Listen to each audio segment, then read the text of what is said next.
Professor Park wiped the sweat from his brow as he stepped through the airlock of Space Station 7. Dust floated in the beam of his flashlight.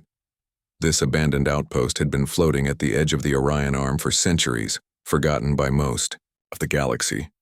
"Team, stay close," Park called to his crew of 6 archaeologists. "These old stations can be unstable." Researcher Kim adjusted her scanner, the blue light illuminating her determined face. "Professor, I'm picking up unusual energy readings from the lower deck. Very faint, but definitely there." The team made their way carefully through corridors where artificial gravity flickered unpredictably.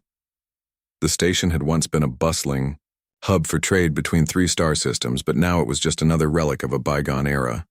Or so they thought. "The signal's coming from behind this wall," Kim said, running her hand along the metal surface. "There might be a hidden compartment." After hours of careful work, they managed to cut through the deteriorated wall panel. Inside was a small chamber perfectly preserved and sealed against the vacuum of space. At its center sat an object no larger than Park's palm, a metallic device with intricate patterns etched across its surface. "Careful," Park warned as Kim reached for it. "Let's scan it first." The initial readings puzzled everyone. The object contained trillions of microscopic structures, arranged in patterns that didn't match any known technology. Despite its complexity, the team's AI analyst classified it as primitive based on its apparent age and lack of power source. "Probably from some extinct civilization," said technician Beck, shrugging. "Interesting find, but nothing revolutionary." Park wasn't so sure. Something about the perfect symmetry of the object, the way it seemed to absorb light rather than reflect it, made his scientific instincts tingle. But with no way to activate it or understand its purpose, he carefully placed it in a containment field. "Log it as Artifact 712, he told the team. "We'll send it to the Science Academy when we return." As they packed up their equipment, no one noticed the slight warming of the device or the almost imperceptible pulse it emitted, a signal that traveled outward, reaching far beyond the abandoned station. That night, as their ship headed back toward the Central Worlds, Park couldn't sleep. He kept thinking about the artifact, how it seemed both ancient and somehow timeless. He pulled up the scans on his tablet, studying the internal structure again. "These patterns," he muttered to himself. "They're too precise to be random, too complex to be decorative." In the morning, Kim found him still awake, surrounded by simulation models. "Professor, you should rest," she said, concerned. "Look at this." Park pointed to his screen. "These structures, they're not just randomly placed. They form what could be information storage units, but at a density we've never achieved. If I'm right, this little device could hold more data than our entire planetary network." Kim looked skeptical. "If that's true, why didn't our systems detect it?" "Because we're looking for technology we understand," Park replied. "What if this comes from something completely different? Something our civilization has never encountered?" When they arrived at the Science Academy, Park insisted on handling the transfer of the artifact personally. He watched as Academy technicians placed it in a high-security vault, alongside other primitive relics from forgotten worlds. "Request permission to join the research team for this artifact," Park said to the Academy director. The director looked amused. "That's serious about a paperweight, Professor. We have dozens of similar artifacts waiting to be cataloged. But if you insist, I'll add your name to the project."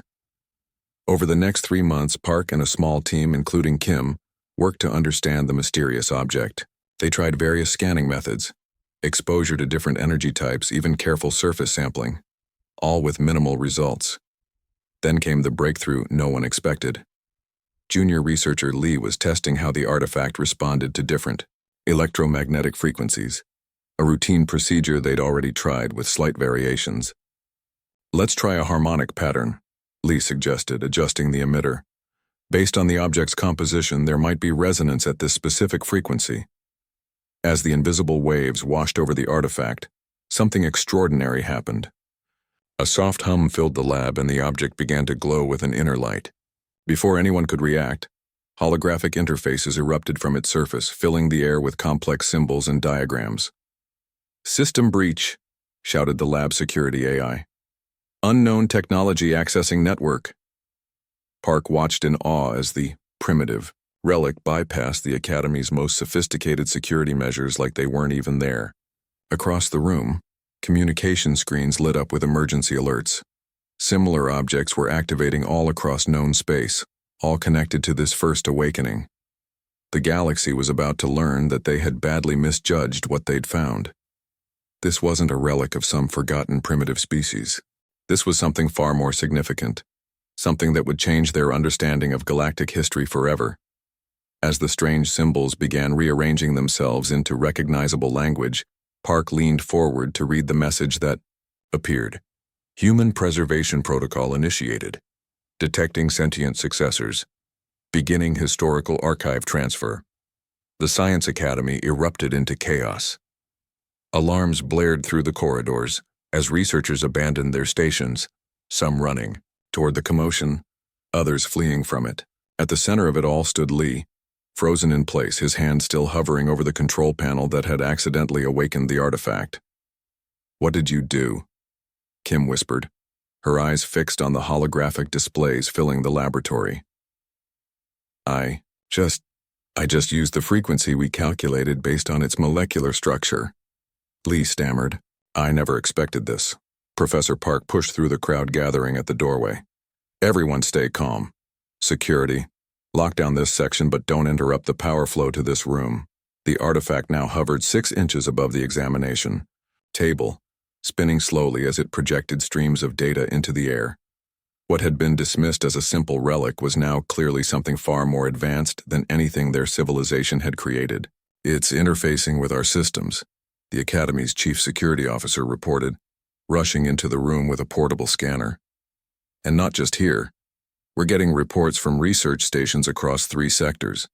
Similar objects are activating everywhere." Park approached the spinning device cautiously. The holographic text had shifted from unknown symbols to recognizable language.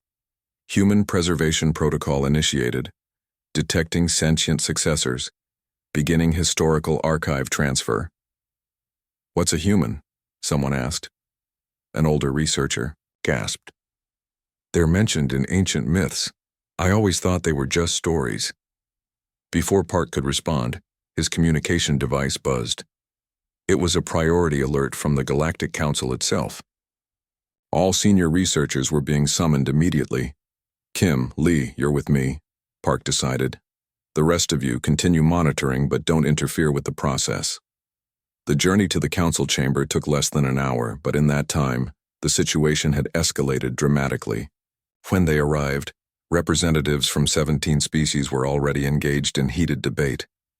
"These devices have breached our most secure networks," shouted a delegate from the Northern Territories. "My world reports 12 activated artifacts, all broadcasting the same message," said another. The head counselor raised her hands for silence. "Professor Park, your team was the first to witness an activation. Please explain what you know." Park stepped forward, suddenly aware that he was now at the center of what might be the most significant event in galactic history.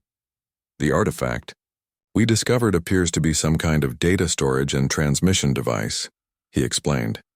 "When exposed to a specific electromagnetic frequency, it activated and began accessing our information systems, but not aggressively. It's scanning, mapping, and translating. It's learning our languages." "To what end?" demanded a military representative. As if in answer, every screen in the chamber lit up simultaneously. The message was the same across all of them. "Translation complete. Beginning historical record transmission." What followed stunned the assembled dignitaries into silence.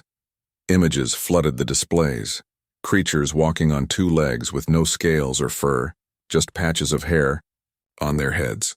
They built cities, crafted art, fought wars, and eventually reached for the stars. "These are humans?" The word felt strange on Park's tongue. The images continued, showing the rapid advancement of human technology. Ships that could travel between stars, machines that could think, and finally a terrible discovery, a cosmic event approaching their home system, something they couldn't escape or survive. They knew they were doomed, Kim whispered, watching the story unfold. So they created these arcs to preserve their Knowledge. The final sequence showed humans working feverishly, launching thousands of these small devices into space, carrying their entire civilization in microscopic storage systems more advanced than anything the current galactic powers had achieved. When the presentation ended, the council chamber remained silent for several long moments. Finally, Lee spoke up. But this doesn't make sense. If humans were this advanced, where are their cities, their ships? Why haven't we found any ruins? An answer appeared on the screens. Query acknowledged, continuing historical archive transfer. New images appeared showing the humans' final project. Not just preservation of knowledge, but preservation of life itself. They had seeded dozens of worlds with genetically engineered organisms designed to eventually evolve into intelligence. Genetic comparison initiated, the system announced. Data streams began connecting images of humans to current species throughout the galaxy. Park felt his legs weaken as he understood. They created us, he said, his voice barely audible. Or rather, they created the ancestors from which we evolved. The council erupted again, some denying the possibility, others demanding more proof. But the proof was appearing before their eyes. Genetic markers, dormant sequences in their own DNA that matched perfectly with human designs. This changes everything we thought we knew about ourselves, Kim said, staring at her own genetic profile, projected before her. We're not just finding their legacy, we are their legacy. As the implications rippled through the chamber, the artifacts across the galaxy synchronized and broadcast a new message. Phase 1 complete. Genetic successors confirmed. Initiating Phase 2, the challenge. No one knew what this meant, but Professor Park felt a strange mixture of dread and excitement. The artifacts they had dismissed as primitive relics were about to reveal even more secrets. Secrets that would test whether humanity's children were ready to receive their full inheritance. Whatever comes next, Park said to his team as new data began flowing into the chamber. I believe this is exactly what they planned, what they hoped for. We are their future, awakened by their past. The archives opened like a flower blooming in fast motion, spilling knowledge across the galaxy's networks. For 3 days, the council remained in continuous session as information poured in from the human arcs. Professor Park had barely slept, his eyes red-rimmed as he absorbed history that rewrote everything he thought he knew about the universe. I still can't believe it, Kim said, passing him a steaming cup. All those stories about ancient forerunners, they were talking about humans all along. Park nodded, staring at the screen where images of Earth, the human homeworld, rotated slowly. Beautiful blue oceans, green continents, white cloud swirls, a world unlike any in the current galactic community. Look at what they built, he said, gesturing to the timeline of human achievements. 3,000 years from discovering electricity to traveling between stars. The pace of their innovation was incredible. The door slid open and Lee entered, carrying fresh data tablets. The genetic analysis team just finished their report, he announced, his voice tight with excitement. It confirms everything. 7 of the 12 major spacefaring species, including our own, show clear evidence of engineered DNA matching human templates. They made us, Kim whispered. Or at least they designed our distant ancestors. Not exactly made, Park corrected, gently. They created life forms that could evolve into intelligence given enough time. They didn't know exactly what we would become. That was the beauty of their plan. Around them, similar conversations were happening across thousands of worlds. Some received the news with wonder, others with denial and anger. Religious leaders struggled to incorporate humans into their creation stories.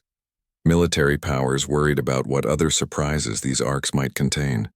Professor Park, called a voice from the doorway.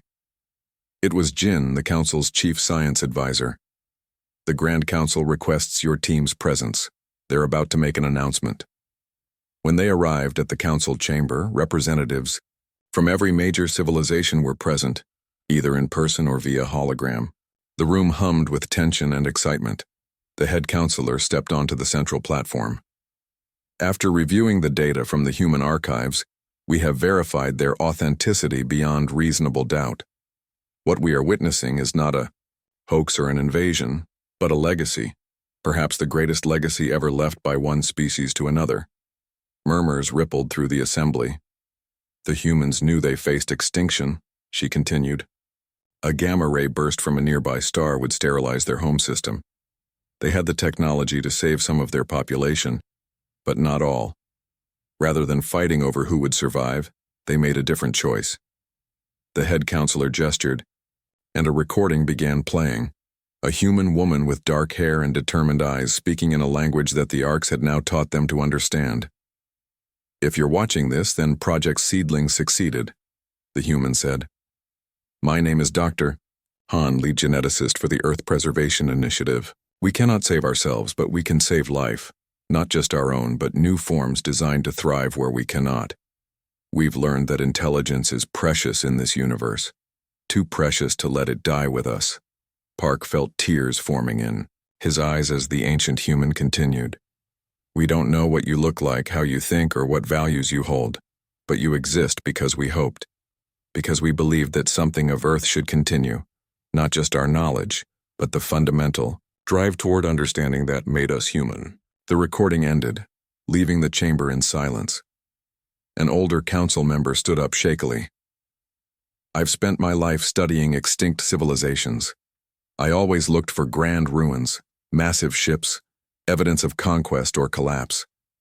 I never imagined a civilization that would deliberately seed its successors and then step aside. They didn't just step aside, Kim interjected, surprising herself with her boldness in speaking before the council. They encoded their entire civilization, art, music, science, philosophy, into these arcs and scattered them where we would eventually find them. They wanted to give us everything they had achieved. The debate continued for hours. Some suggested the humans must have had ulterior motives. Others wondered if the arcs contained weapons or dangers not yet revealed. But as more data emerged from the awakened devices, a clearer picture formed of who these ancestors had been. They were not perfect.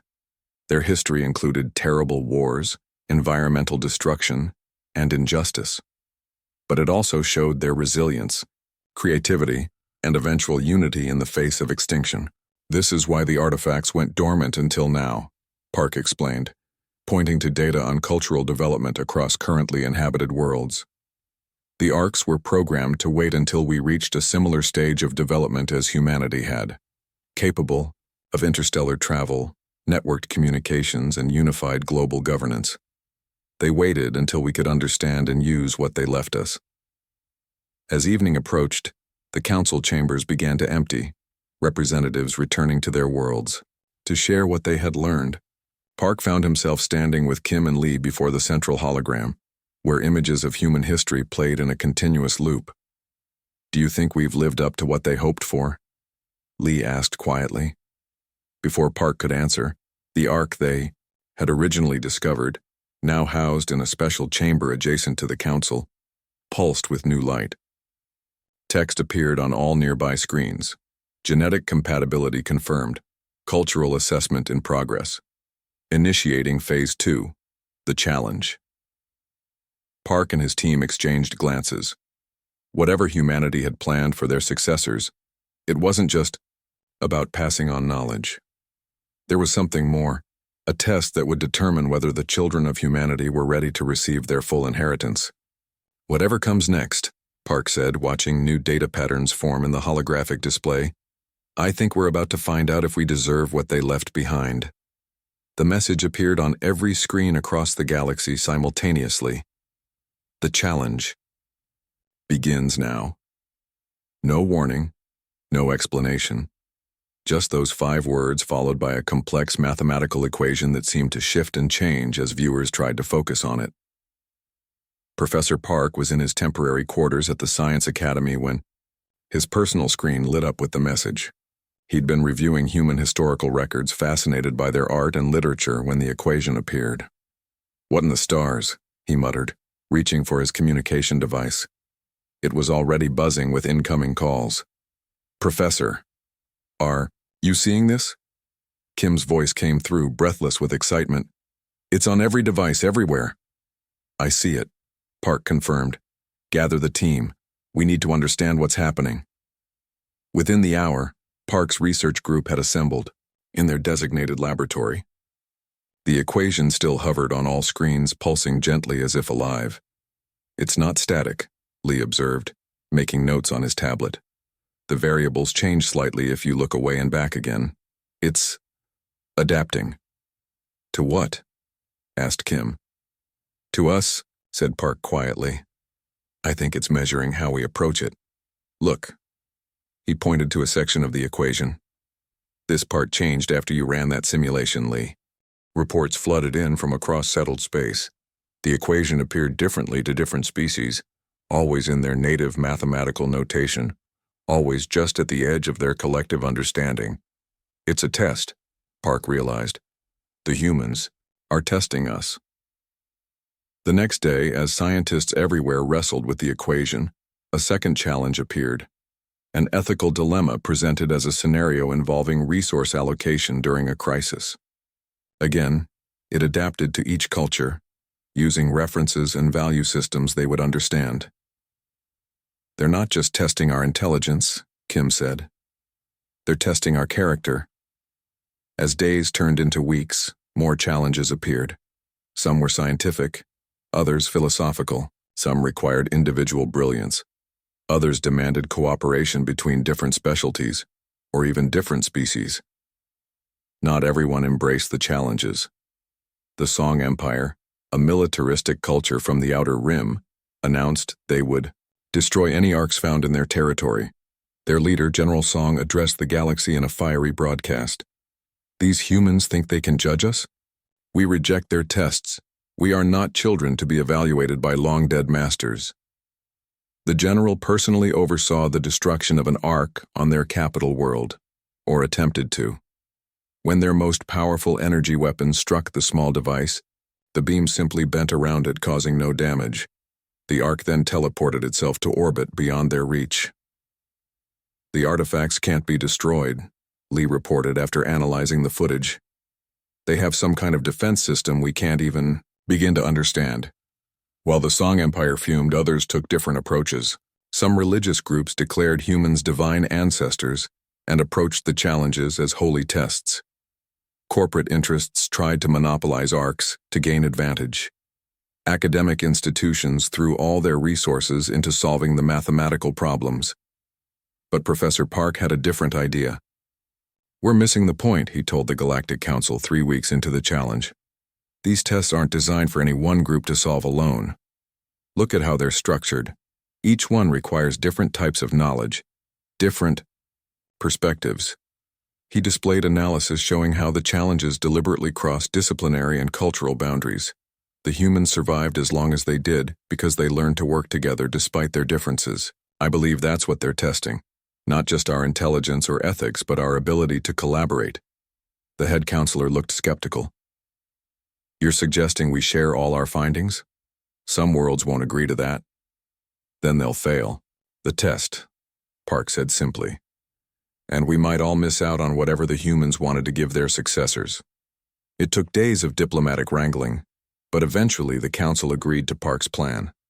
A galaxy-wide collaborative effort to address the challenges. They created shared knowledge bases where different cultures could contribute their insights. Teams formed across species boundaries, leveraging each civilization's unique strengths. Park found himself leading one such team, a mix of scientists, philosophers, and artists from 12 different worlds. They spent long hours debating approaches to particularly difficult problems, sometimes arguing fiercely but always finding common ground in their curiosity. "My ancestors would have appreciated this," said Ryun, an artist from a world known for its complex visual mathematics. Creating together despite our differences, the work was exhausting but exhilarating. As solutions emerged, the arcs acknowledged them with new data bursts, glimpses of human achievements not previously revealed. 3 months into the challenge, Park received an urgent summons to the council chamber. When he arrived, he found representatives from across the galaxy gathered around the original arc, which now glowed with an intense blue light. "We've made a breakthrough," the head counselor explained. "When we submitted our latest collaborative solution, something changed. The ARC wants to show us something, but it requested your presence specifically." Park approached the device cautiously. "Why me?" "Your team was first to awaken an ARC," Kim reminded him. "Maybe that created some kind of connection." As Park stood before the artifact, its glow intensified. A voice spoke, not through sound but directly into the minds of everyone present. "Cooperation verified. Species integration confirmed. Final challenge initiating." The room darkened and a holographic star map appeared, showing a region of space no one recognized. One star pulsed red at the center. "What is this place?" someone whispered. Park studied the map, his mind racing. I think it's Earth's solar system, the human homeworld." The voice spoke again. "The final challenge requires unity of purpose and demonstration of growth beyond violence. A guardian awaits at these coordinates. If worthy successors present themselves, the full legacy of humanity will be unlocked." Implications struck everyone simultaneously. This wasn't just about knowledge or technology. The humans had left something more, perhaps even themselves, at these coordinates. They sent something ahead. Park breathed. Something they wanted us to find only when we were ready. As the star map faded, Park knew the real challenge was just beginning. Could the galaxy's civilizations, with all their differences and historical conflicts, unite for this journey? Could they prove themselves worthy successors to a species that had faced extinction not with despair, but with hope for what might come after them? Looking around at the diverse faces of the council members, Park felt something he hadn't experienced before, a connection to those long-lost humans who had seeded the stars with life and possibility. "We need to prepare," he said firmly. "Humanity has offered us their legacy. Now we have to earn it." The journey took 8 months. 8 months of diplomatic negotiations, technical preparations, and moments when the whole mission nearly fell apart. But somehow the coalition held together, 17 ships from 14 different worlds, all traveling toward coordinates buried in human arcs for thousands of years. Professor Park stood on the observation deck of the lead vessel, watching. The unfamiliar stars streak past. The ship used drive technology reverse-engineered from information the arcs had released after the collaborative challenges were completed. What would once have been a 20-year journey now took mere months. "We're approaching the outer boundary," announced Captain Han over the ship-wide communication system. "All personnel to ready stations. We don't know what we'll find here." Park felt a hand on his shoulder. It was Kim, who had become not just his colleague, but a trusted friend through this extraordinary journey. "Nervous?" she asked. "Terrified," Park admitted with a small smile. "But also, I can't explain it, it feels like coming home somehow." The fleet dropped out of faster-than-light travel at the edge of an unremarkable yellow star system. Initial scans showed 8 planets, the third one from the sun covered mostly in water, just as the human records had described Earth. But this couldn't be Earth. The star charts placed them nearly 10,000 light-years from where Earth's sun should be. "There's something at the 5th planet," reported the sensor officer. "Artificial structure, massive. Definitely not natural." On-screen appeared a ring-shaped object orbiting a large gas giant. The ring was clearly constructed, perfectly geometric with lights visible along its circumference despite the distance. "It's active," Lee whispered from his monitoring station. "After all this time." Before anyone could respond, every communication device in the fleet activated simultaneously. A voice spoke in perfect standard. "Genetic descendants detected. Approach Guardian Station for evaluation."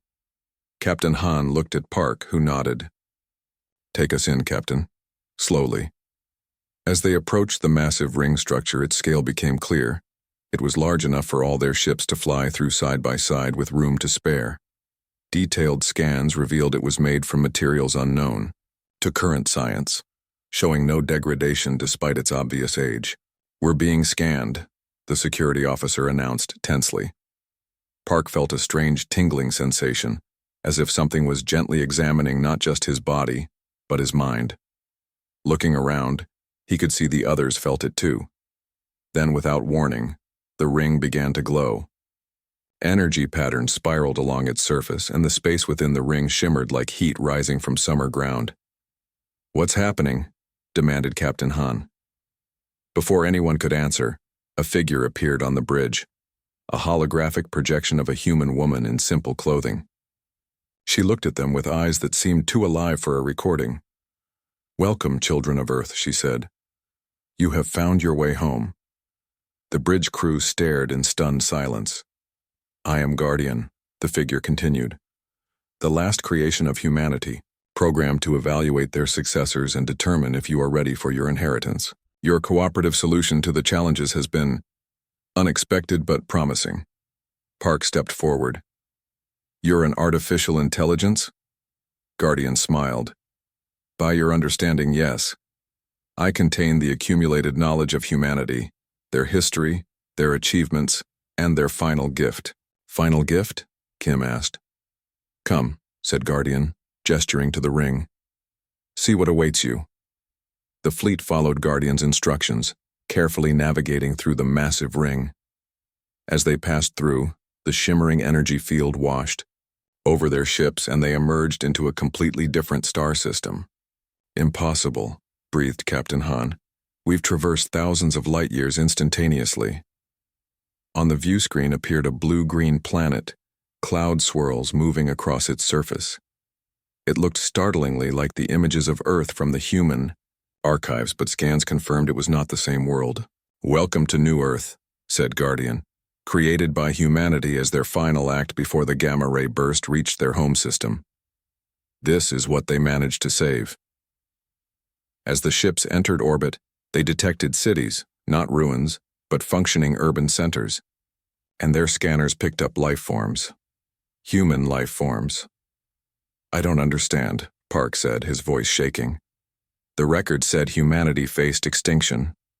"Most did," Guardian confirmed. "But a small population, 50,000 individuals, were placed in suspended animation and sent here, along with genetic samples of Earth's biodiversity. They've been waiting in stasis for worthy inheritors to find them." "They're still alive?" Lee gasped. "They await your decision," Guardian said. "Humanity programmed me not to awaken them until their successors had proven themselves. They wanted to ensure their children had grown into civilizations they could be proud of, species that valued cooperation over conflict, wisdom over mere technological advancement." Park felt overwhelmed. The humans hadn't just left knowledge behind, they had preserved themselves, waiting for the right moment to return. "What happens now?" he asked. "That is for you to decide," Guardian replied. "You can awaken humanity and learn from them directly. You can leave them sleeping and simply inherit their technology. Or you can walk away entirely. The choice belongs to the successors, not to the ancestors." The next week was filled with tense discussions among the fleet's representatives. Some feared awakening a species as advanced as humanity might lead to their own cultures being overshadowed. Others argued that meeting their creators was the greatest opportunity any civilization could hope for. After days of debate, Park addressed the gathered representatives in the fleet's conference chamber. "I believe we should awaken them," he said simply. "Not because we need their technology or knowledge. We've already received much of that through the arcs. We should awaken them because they deserve to see what became of their legacy. They deserve to meet their children." Kim stood beside him. "They faced extinction not with despair but with hope for the future. Our future. The greatest honor we can give them is to show them that their hope was justified." The vote wasn't unanimous, but the decision was made. 3 days later, Park found himself standing with a small delegation on the surface of New Earth, at the entrance to a vast underground facility where the last humans slept. Guardian materialized beside them. "Are you certain of your choice?"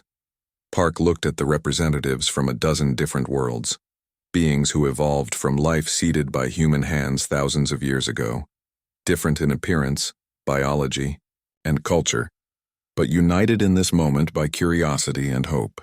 "We're ready," he said. "It's time for the children to meet their parents." Guardian nodded and placed her holographic hand on a control panel.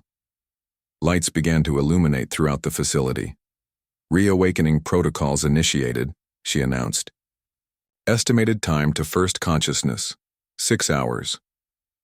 As Park waited for humanity to awaken from their long sleep, he thought about all they had accomplished, all they had survived, all they had created, including, in their own way, him. "Welcome back," he whispered to the sleeping humans. "Your children have come home."